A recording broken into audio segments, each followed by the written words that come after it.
Two infants, abandoned by fate, left to die in the wild, were saved by a she-wolf, destined to lay the foundations of the greatest city the world has ever known.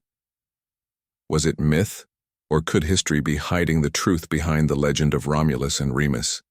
The story of Rome begins in mystery and legend, but it is also rooted in the real, rugged landscapes of central Italy.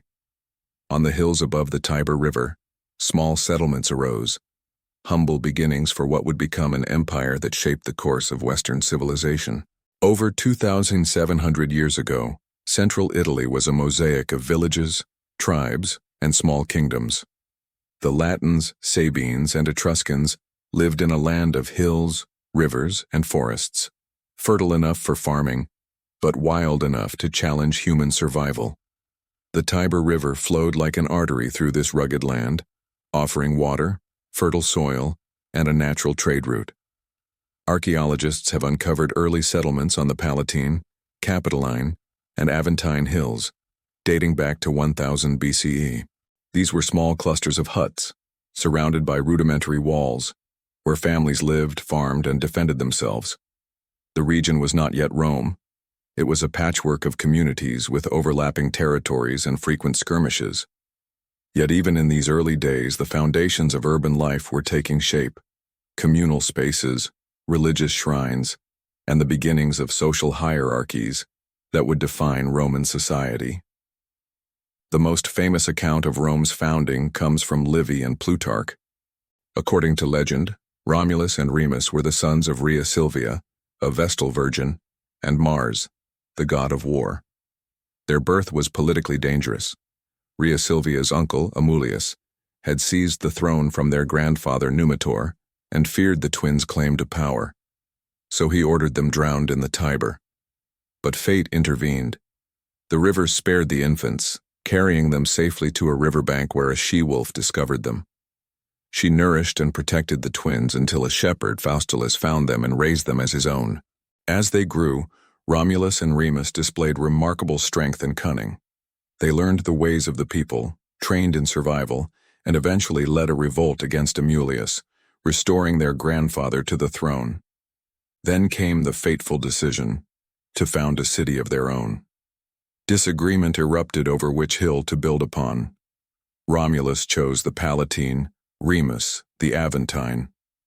The quarrel escalated, culminating in Remus's death at the hands of his brother.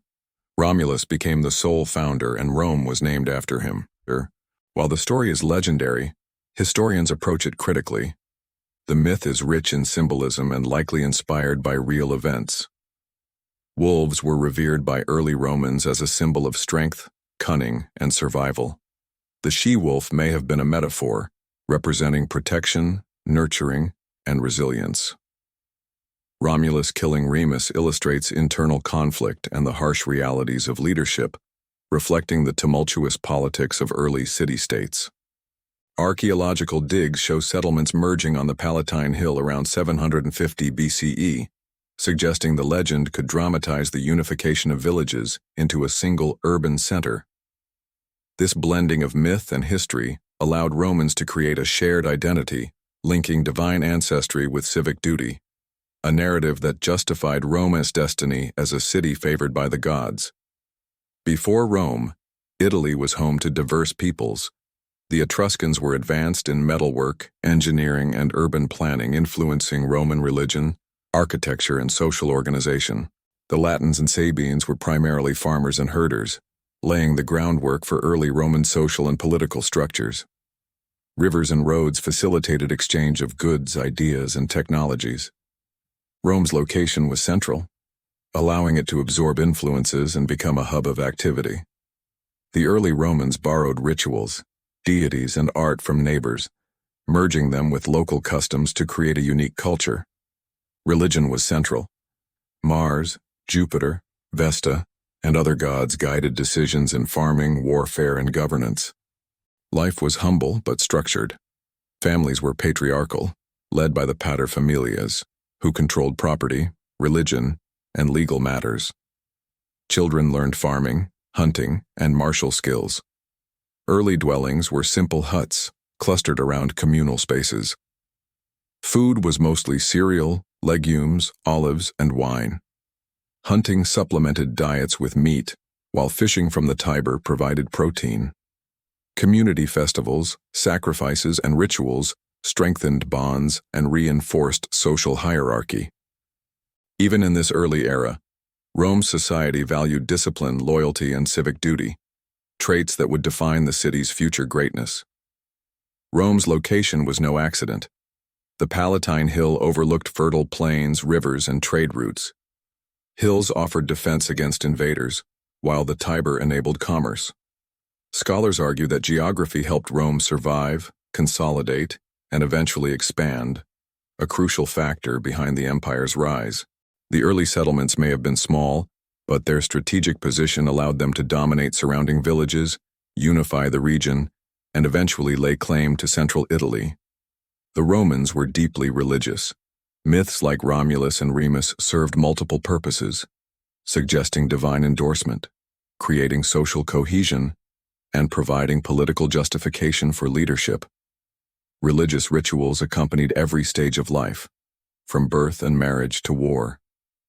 Festivals, sacrifices, and sacred spaces ensured the favor of the gods, while myths provided narrative meaning to historical events. Romulus and Remus may not have existed, but the legend teaches us about how societies construct history. The story reveals Rome's founding values: strength, courage, loyalty, and sacrifice. The merging of villages dramatized in the myth reflects real processes of political consolidation, while the relationship between humans and gods highlights the importance of divine favor in early Roman identity.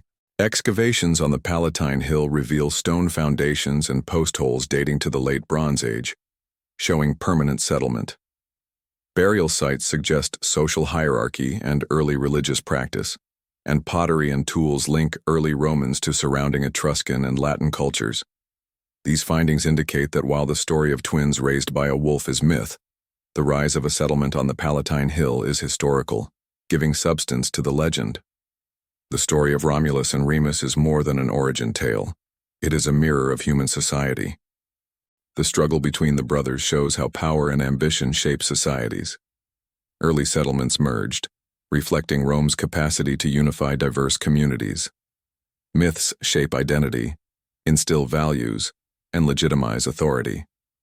Even today, the she-wolf symbol reminds us of resilience, nurturing, and the enduring power of story. Imagine the twin infants lying on the riverbank, fragile yet destined for greatness.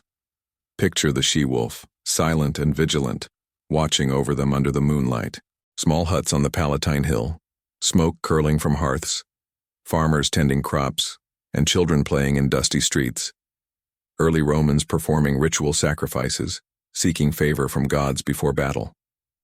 Rolling hills and the Tiber River, a lifeline for trade and communication, connecting villages that would become an empire. These scenes bring the legend and history together, helping audiences see and feel the origins of Rome. From abandoned infants to the birth of a city that would dominate the Mediterranean, the legend of Romulus and Remus is a story of survival, ambition, and destiny. While historians separate fact from fiction, both elements teach us about Rome's earliest values, society, and environment. The Palatine Hill was more than a location. It was the cradle of a civilization where myth, culture, and geography converged. Rome's story would continue to unfold through kings, republics, wars, and emperors, but it all began with this legendary founding, reminding us that history is often shaped as much by story as by fact. Rome was not built in a day, but it was born from a story that has endured for thousands of years. In the centuries that followed, the city would grow from scattered villages into a kingdom and eventually a republic, setting the stage for an empire that would stretch across continents. The tale of Romulus and Remus, woven from myth, legend, and history, remains the eternal heartbeat of the city. The origin story that continues to inspire awe, curiosity, and wonder to this day.